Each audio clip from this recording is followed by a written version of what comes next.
저희가 이제 이렇게 환자분께 얘기를 좀 해주십사 부탁드리는 거는 뭐 잘 아시겠지만은 뭐 워낙 뭐 저희 개인 병원들이나 이런 데서 환자들한테 이제 수술을 뭐 강요한다거나 판다거나 이런 일들이 생길 수가 있잖아요. 예. 그래서 그러다 보니까 수술하고 나서도 그렇지만 수술할 때도 그렇고 환자하고 의사하고 간의 신뢰가 제일 중요하다고 생각하거든요. 예. 그런데 이제 그런 거에 제일 중요한 거는 수술 결과가 직접 어땠다라고 환자분들 이야기해 주시면 제일 좋을 것 같아요. 그래서 가감 없이 예. 좋다 얘기하실 필요도 없고 예. 그것도 안 좋은 걸 좋다고 좋은 걸 안 좋다고 얘기하실 거는 없다. 예. 이렇게 보시면 되고요. 예. 그래서 다른 분들이 결정을 하실 때 좀 도움이 됐으면 전 그래서 이 자리를 좀 부탁드린 겁니다. 아무튼 감사드립니다. 예. 지금 제 기록에 보니까 2012년도경에 예. 전립선 암 수술을 받으셨다고 들었는데 로봇 수술 그때 로봇 하셨어요. 수술했어요. 네. 예. 그렇게 하시고 주사제를 쓰셨는데 주사제를 좀 쓰셨는데 그랬더니 이제 아래로 30도 정도 휘는 일이 생겼다는 거죠. 양손으로 다 쓰셨던 건가요? 주사제를? 그냥 한쪽만 쓰셨어요? 예. 그래도 아래로 휘는 경우는 드문데 그러게요. 독특하게 또 아래로 휘셨구나. 예. 그건 주사제 때문이 아니고 그냥 페이로니 병 때문일 수도 있을 것 같아요. 지금 생각해 보면. 예. 그래서 자 작년 1월에 지금 저희가 팽창 임플란트 수술하고 페이로니 교정하는 수술을 이제 같이 제가 해드렸다고 기록이 돼 있어요. 그래요. 그런데 그 밑으로 이렇게 휘는 건 지금도 발기가 안 됐을 때는 휘죠. 안 됐을 때는 휘시죠. 예. 그래서 이게 페이로니 병을 교정하는 목적이 발기가 됐을 때 펴지는 거예요. 네. 그게 목적이고 발기가 안 됐을 때는 이렇게 휘어 있습니다. 위로든 옆으로든 좌우로든 약간 이렇게 돼 있을 거예요. 근데 발기 시키시면 지금도 펴지. 펴시 없이 전부 펴져 있어요. 그러시죠. 알겠습니다. 그래서 수술 받으시고 그래서 제일 먼저 제가 드리고 싶은 질문이 이제 지난 한 1년 좀 넘게 써보셨잖아요. 전반적으로 어떠셨어요? 아주 너무 좋아요. 처음에 이제 제가 그 전립선암 수술을 받고 나서 약을 뭐 치료 목적으로 한다고 그러면서 그 시알리스 5mg을 9개월 동안을 먹었어요. 9개월? 매일. 와. 근데 효과가 없더라고요. 그 수술 전부터 드신 거예요? 아니요, 수술 후에. 예. 효과가 없어요. 그래서 이제 의사하고 상의해서 그걸 좀 용량을 좀 키워가지고 필요시에만 이제 시알리스를 먹었는데 비아그라는 아직 듣지도 않고. 그래요? 예, 이상하게 또 그렇더라고요. 그러니까 시알리스만 듣는데 이게 처음에는 듣다가 나중에 점점 그 효과가 떨어져요. 그래서 이제 의사랑 또 상의해서 주사제로 바꾼 겁니다. 그때. 근데 주사제로 한 1년 정도 썼는데 휘어지는 거예요, 밑으로. 그래서 또 의사랑 상의했죠. 수술은 삼성서울병원에서 했는데 그 의사랑 상의했더니 주사제도 이제 쓰면 안 되겠다고 그렇게 말씀을 하시더라고. 그래서 이제 저희 수술을 결정하신 거죠. 받으시고 나셔서 직후에 보면은 아픈 거는 좀 어떠셨어요? 전혀 아픈 건 없었어요. 많이 직후에도 크게 지금 선생님은 다른 분들하고 다르게 물주머니가 이렇게 아랫배 쪽으로 들어가 있으시거든요. 여기. 다른 사람은 또 딴 데 있나요?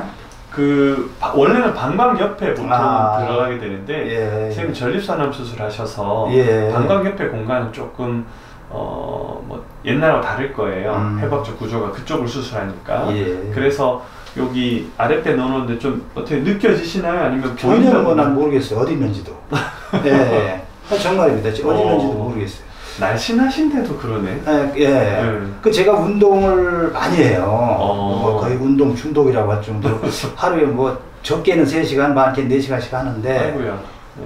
근데 이제 걱정이 운동은 해도 되는 건지 그거 좀 여쭤보려고 참 그러다가 아까 깜빡했네. 어떤 운동 하세요? 이제 주로 헬스하고 러닝을 한 1시간 반씩 하거든요. 그럼 제가 이제 여쭤봐야 될 게 헬스를 하시거나 러닝을 하실 때 하시고 나셔서 혹시 불편하거나 뻐근한 게 있으셨어요? 전혀 그런 걸 못 느끼죠. 네, 그러니까 제가 여쭤본 이유가 기본적으로 이거는 운동을 하신다고 해서 문제가 생겨서는 안 됩니다. 근데 만일 이제 환자분이 운동을 하시고 나셔서 불편함이 있었다 그러면 우리가 한번 생각을 해봐야 돼요. 이게 어떻게 뭔가 잘못됐는 건가. 그런데 그런 경우가 없다면은 염려치 않으셔도 되고, 사실 일반적으로는 대부분의 환자분들은 수술을 받으시고 나셔서 운동에 제한이 없습니다. 뭐 예를 들어 정말 내가 산소통 메고 뭐 스킨스쿠버를 스쿠버를 깊은 바다에 들어가더라도 기압이나 혹은 뭐 아주 높게 뭐 고지대에서 내가 뭐 등산을 한다거나 그렇다 하더라도 3000m 이상 올라간다 하더라도 뭐 몸에 해가 가거나 그러진 않아요. 기계에 문제가 생기지도 않고요.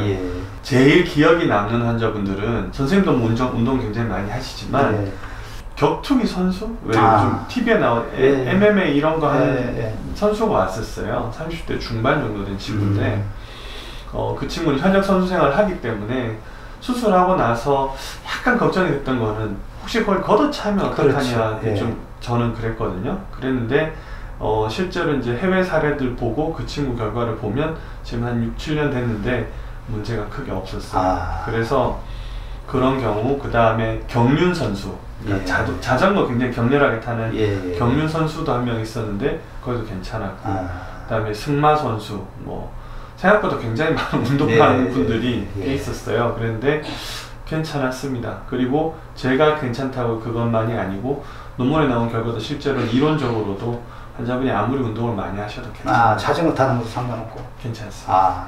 지금 펌프 위치도 보시면 아시겠지만 자전거 탈 때 어차피 뭐 걸리진 않더라고요. 걸리는 위치는 그래서 본디 이게 목적 자체가 사실 생각해 보면은 약간의 성형수술하고 어떻게 해야 될까, 그 기능적인 면을 이렇게 우리 같이 생각하는 거잖아요. 그래서 결국 목적은 환자분의 삶이 좀 더 행복해지고 편안해지는 거였기 때문에, 좋아지는 거기 때문에 말 그대로 삶의 질이 높아지는 수술이었기 때문에 하고 나서 대가로 뭔가를 못한다 그러면은 그건 수술의 원래 목적이 위배되는 거기 때문에 그런 경우는 거의 없으실 겁니다. 근데 이거 좀 하나 저번에 여쭤본 것 같은데 까먹었거든요. 이게 어느 정도 쓸 수 있나요? 이거 수술함을 받으면? 평균적으로 우리가 생각할 때는 수명이라는 것 자체가 기계이기 때문에 10년에서 15년 이상이라고 생각을 합니다. 근데 이제 뭐 매년 5%씩 고장난다라고 설명하는 선생님들도 있고, 혹은 평균 이제 60세 이상 언저리에 수술 받으신 분이 평생 돌아가실 때까지 기계적인 고장으로 재수술 받는 확률은 5% 미만이라고 설명하는 경우도 있습니다.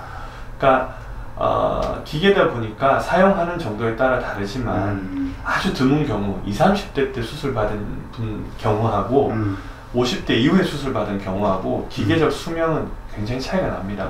사용하는 횟수가 빈도가 다르기 때문에. 그렇기 때문에 대체로는 뭐 오래 쓰시는 분은 30년 이상 쓰는 경우도 있고 정말 빨리 고장나는 경우는 제가 5년 이내에 고장나는 경우도 봅니다.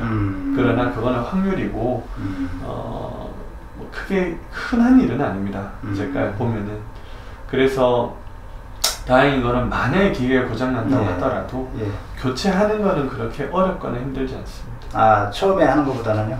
훨씬 수월합니다. 이게 이 기계가 몸 안에 들어가면 방이 생기는데 그 생긴 방에다가 이제 다시 바꿔 넣는 거라 잘 보시면 되기 때문에 특징적으로 환자분들도 혹은 수술하는 저도 그렇게 힘들지 않습니다. 주로 어디가 고장이 납니까?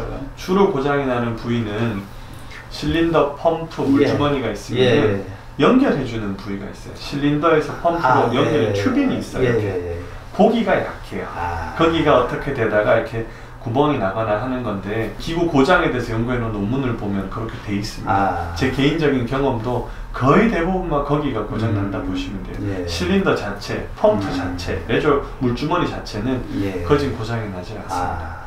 기계적인 수명 자체는 점점 길어지는 것 같아요. 왜냐하면은 기계는 계속 개선이 되고 있는 거고, 저희가 이제 논문에 나오는 결과들은 10년, 5년 이전의 결과거든요. 그래서 기계적 수명은 사실 수술 방법도 계속 개선되고 있기 때문에 점점 더 길어지지만 그래도 과학적으로 혹은 사실적으로 입증된 수치만 말씀드려서 그거는 그렇다 보시면 될 것 같아요.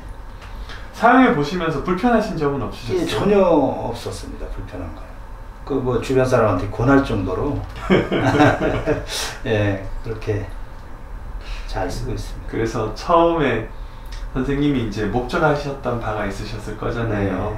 휜 것도 교정하고 싶다, 혹은 뭐 발기력이라던가 그 부분은 어떻게 마음에 드시게 괜찮으시고. 처음에 사실 많이 망설였죠. 이게 지금 작년에 그러니까 암 수술을 하고 6년 차에 지금 여기 와서 이 수술을 받은 건데, 그렇죠. 사실은 한 3년 지나고부터 거의 쓰질 못했어요. 약도 안 듣지. 아, 3년 이후부터는? 예. 주사를 이제 하는데, 사실 주사 맞아가면서 하기가 심적으로도 그렇고, 어차피 그거는 즐겁자고 하는 건데, 그렇죠. 그거 주사 자체가 고통이에요. 그리고 좀 혼자 가서 화장실이든 어디든 이용해서 또 해야 되니까. 그래서 사실 이제 암 수술한 병원에 또 이거만 따로 보는 데가 또 따로 있더라고요. 수술하는 선생님 따로 계시고. 그 이제 그거 상담을 했더니, 그러니까 이 임플란트 하는 부분에 대해서 상담을 해봤어요. 그랬더니 최소한 한 5년 지나야 되고, 그러니까 암 수술한 이제 한 5년 지나야 이제 재발이 안 된다고 판단했을 때 하는 것이 좋고, 권하고 싶지를 않다고 그래요. 이제 이 임플란트 수술을. 그래요? 예, 그 양반은 그렇게 얘기를 하더라고. 삼성병원에서도 하는데, 하긴 본인도 하는데, 크게 권하고 싶지가 않다. 그래서 제가 좀 많은 비뇨기과를 한번 가봤어요. 거기 가서 좀 물어봤더니, 거기서도 그 중앙대 비뇨기과에 계셨다고 그러더라고요. 근데 그분도 그걸 한 30회 정도를 했다 그래요. 그 전에 비아그라 나오기 전에. 그랬다가 약 나오면서 그거 하고자 하는 사람도 줄어들고 해서 안 했다고 그러는데, 그 양반도 권하지 않더라고요. 그래서 물론 수술 기법이 다 틀리니까 그렇겠지만 망설였죠, 많이.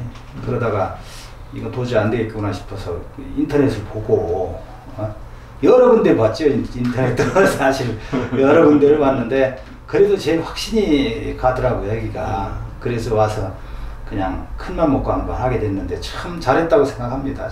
1년 정도 써보니까 아주 너무 좋아요. 판단을 잘한 걸로 그렇게 생각이 듭니다. 의사들마다 의견이 달라요. 예. 어떤 치료를 해야 되냐 의견이 다른데, 모르겠어요. 선생님, 저는 개인적으로는 저는 이 수술만 하면서 이제 쭉 환자분들 뵙잖아요. 예. 사실 제가 이 수술을 하기 전에 확대 수술을 했었거든요. 확대 수술 한 2년 반 동안 많이 했어요. 한 1,500케이스 했어요. 근데 지금은 제가 확대 수술을 안 해요. 안 하고 저는 이 수술만 지금 하는데, 그런 이유가 환자분들이 저한테 수술 결과를 가지고 어떻게 이야기했냐에 따라서 제가 어떻게 환자분들께 말씀드리느냐가 결정된다고 봅니다. 그러니까 결과가 계속 좋지 않은데 그거를 환자한테 괜찮아요, 하세요, 받으세요, 그럴 수는 없어요. 대체로는. 그래서 제가 이 수술이 괜찮다라고 저는 생각을 했던 이유가, 한 6개월 지나서 선생님처럼 한 6개월 지나서 뵈면은 대체로들 되게 좋아하셨어요. 그래서 100%는 아닙니다. 저도 100%는 아니지만 그래도 다들 괜찮았다 이렇게 좋았다 이렇게 얘기해 주시니까 수술이 괜찮겠구나. 그리고 사실 옛날하고 술기가 좀 많이 달라졌을 거예요.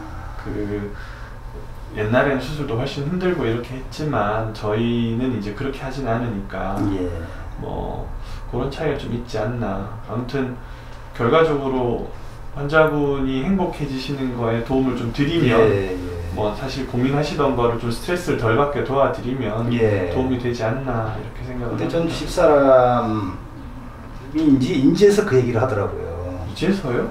무슨 얘기냐면 임플란트 수술을 하고 난 뒤에 얘기인데 너무 힘들었다는 거예요. 왜요? 그러니까 내 눈치를 그렇게 봤더라고. 이게 안 되니까 혹시나 기분이 상할까 이런 것 때문에 이거 자기 무조건 괜찮다 하고 이제 뭐 계속 그랬는데 지금은 너무 마음이 편하다고. 혹시라도 사모님께서 소위 말하는 말 실수를 해서 기분이 나쁠까봐 그러니까 이 수술을 받기 전에는 되게 그러니까 암 수술 받고 한 사실 6년 기다리신 거니까 그 기간 동안 그러셨겠다. 엄청 힘들었다 그러더라고요. 지나고 나서 얘기야. 근데 이제 그게 그 말 뜻은 지금 너무 좋다. 아주 마음이 편하다. 그런 얘기를 해요. 선생님 말씀이 정말 맞는 것 같아요. 이게 이제 제가 항상 보면 그렇지만 성관계만을 목적으로 하시진 않아요. 예, 그렇더라고요. 그래서 되는데 안 하는 거하고 안 돼서 못 하는 거하고는 참 묘하게 달라요. 묘하게. 그 말씀을 좀 드렸으면 좋겠는데 그 전에는 뭐 주사를 맞든 하여튼 억지로라도 뭐 한 달에 한 4번 정도는 했어요. 그래도 안 돼도 그냥. 근데 지금은 오히려 이걸 하고 나서 뭐 열흘에 한 번도 하고 보름에 한 번 해도 하나 부담이 없어요. 지금 오히려 심적인 부담이 없다고. 뭐 가능하면 매일 해도 되고 하는 건데 뭐 굳이 뭐 의도적으로 이걸 꼭 의무감을 가지고 해야 되겠다 이런 생각은 전혀 이제 안 들죠. 자신감이 생겼다는 얘기인 것 같은데 오히려 이거의 스트레스를 이제 사실 안 받으신다. 전혀 안 받아요 이제. 그러니까 이렇게 봐도 될 것 같아요. 그러니까 억지로 밥 먹는 게 보다 내가 그거보다 운동도 억지로 하는 것보다 내가 즐거워서 하고 내가 하고 싶어서 하면 아유 맞습니다. 그게 좋다 하시더라고요. 그래서 제가 이제 환자분들 뵈면서 이런 얘기하는 듣는 걸 좋아하는 것 중에 하나가 저희가 정말 환자분들한테 배워요. 사실 이게 교과서에 나와 있는 내용은 환자가 이 수술을 왜 받는다는 내용이 없어요. 발기부전을 위한 치료다 이 말만 해놓지 실제로 그런 발기부전이 남자한테 혹은 관계에 어떤 부부 관계에 어떤 영향을 미치냐 없어요. 발표나 연구하기가 좀 어려운 것 같아요. 근데 환자분들 말씀을 오랫동안 들어보면 이게 결국 이래서 중요한 거구나. 그런 거에 저희가 좀 많이 배우는 것 같습니다. 아무튼 경과 좋으시다니 제가 되게 감사하고요. 꼭 한 1년 정도 있다가 시간 되시면 한 번 더 오시면 저희가 길이랑 굵기랑 체크하도록 하겠습니다. 오늘 시간 내주셔서 감사합니다. 아닙니다. 감사합니다. 네.